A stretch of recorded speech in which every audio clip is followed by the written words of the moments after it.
Welcome to Bible Reading Hangout, Daniel chapter 2. King Nebuchadnezzar of Babylon, the most powerful ruler on earth, is shaken to his core by a dream. When he wakes, the terror lingers, but the dream itself has slipped away, lost to memory. Let's dive in. It's the second year of his reign, and King Nebuchadnezzar is at the height of his power. But one night, a dream disturbs his sleep so profoundly that he can't rest. He knows this isn't just a random assortment of thoughts. This is a message. So he does what any ancient king would do.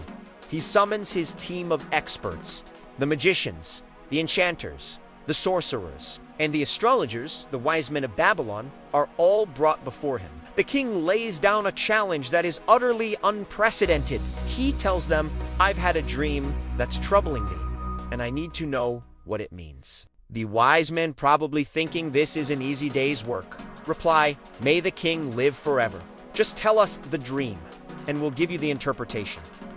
But Nebuchadnezzar is no fool. He knows anyone can make up a plausible interpretation once they hear the dream. He needs proof that their power is real, so he drops the bombshell. "This is my firm decision. If you don't tell me what my dream was and interpret it, you're all going to be, well, let's just say it won't be pretty. Your houses will be turned to rubble." It's a shocking demand.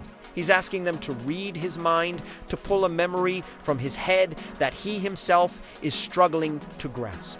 But he also offers a huge reward for success, gifts, riches, and great honor. The pressure is immense. The wise men are stunned. They try again. "Please, Your Majesty, just tell us the dream, and we promise we'll interpret it."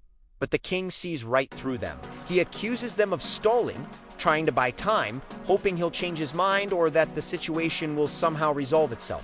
He's convinced they're just planning to feed him a line of flattering nonsense. He doubles down. "Tell me the dream, and then I'll know you can actually interpret it." Now the wise men are in a corner, and they have to admit their limitations. They tell the king, "There is no one on earth who can do what you ask. No king, no matter how great or mighty, has ever asked such a thing of his wise men. What you're asking is impossible. Only the gods could reveal this, and they don't live among us." This answer sends Nebuchadnezzar into a rage.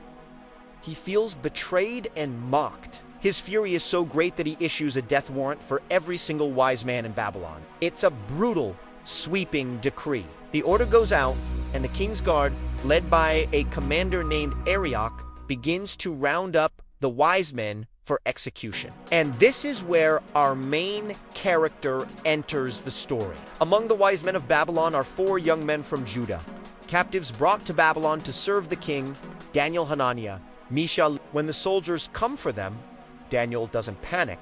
With incredible wisdom and tact, he approaches Arioch, the commander. He asks a simple, logical question. Why is the king's decree so harsh? What happened? Arioch explains the whole impossible situation, the king's dream, his demand, and the failure of the wise men. Understanding the gravity of the situation, Daniel does something incredibly brave. He goes directly to the king and asks for time. He promises that if the king will just give him a little time, he will provide the interpretation. Perhaps seeing a glimmer of hope or impressed by Daniel's courage, the king agrees. Daniel immediately rushes home to his 3 friends. He lays out the entire crisis. Their lives are on the line, along with everyone else's. But Daniel has a plan that doesn't rely on human wisdom. He tells his friends to pray, to plead for mercy from the God of heaven to reveal this mystery, so that they might be spared. They unite in prayer, turning to the only one who could possibly answer the king's demand. And that very night, their prayers are answered. In a vision, God reveals the entire mystery to Daniel, not just the interpretation, but the dream itself. Overwhelmed with gratitude and awe, Daniel praises God, saying, "Praise be to the name of God forever and ever. Wisdom and power are his. He changes times and seasons. He deposes kings and raises up others. He reveals deep and hidden things. Daniel knows this revelation didn't come from his own cleverness. It was a gift from God. Now, armed with the divine answer, Daniel goes to Arioch and says, "Don't execute the wise men. Take me to the king, and I will interpret his dream for him." Arioch, relieved, rushes Daniel into the king's presence. The king looks at this young man from Judah and asks him directly, "Are you really able to tell me what I saw in my dream and interpret it?" Daniel's response is a masterclass in humility and faith. He starts by saying, "No wise man, no enchanter, no magician or diviner could ever do what the king has asked." He gives credit where it's due, but, he continues, "There is a God in heaven who reveals mysteries, and he has shown you, King Nebuchadnezzar, what will happen in the days to come." Daniel then begins to describe the dream. "Your Majesty, you looked, and there before you stood a large statue, an enormous, dazzling statue, awesome in appearance." He paints the picture from the king's own mind. The head of the statue was made of pure gold, its chest and arms of silver, its belly and thighs of bronze, its legs of iron, and its feet were a mixture of iron and baked clay. As Daniel speaks, Nebuchadnezzar must be frozen, listening to this young man recount his dream with perfect accuracy. Daniel continues, "While you were watching, a rock was cut out, but not by human hands. It struck the statue on its feet of iron and clay and smashed them. Then, the iron, the clay, the bronze, the silver, and the gold were all broken to pieces at the same time. They became like chaff on a threshing floor in summer, and the wind swept them away without a trace. But the rock that struck the statue became a huge mountain and filled the whole earth." With the dream perfectly recounted, Daniel pauses. This was the dream. Then he begins the interpretation. "Your Majesty, you are the King of Kings. The God of heaven has given you dominion and power and glory. You are that head of gold. This confirms Babylon's supremacy. After you," Daniel explains, "another kingdom will arise, inferior to yours, the chest and arms of silver.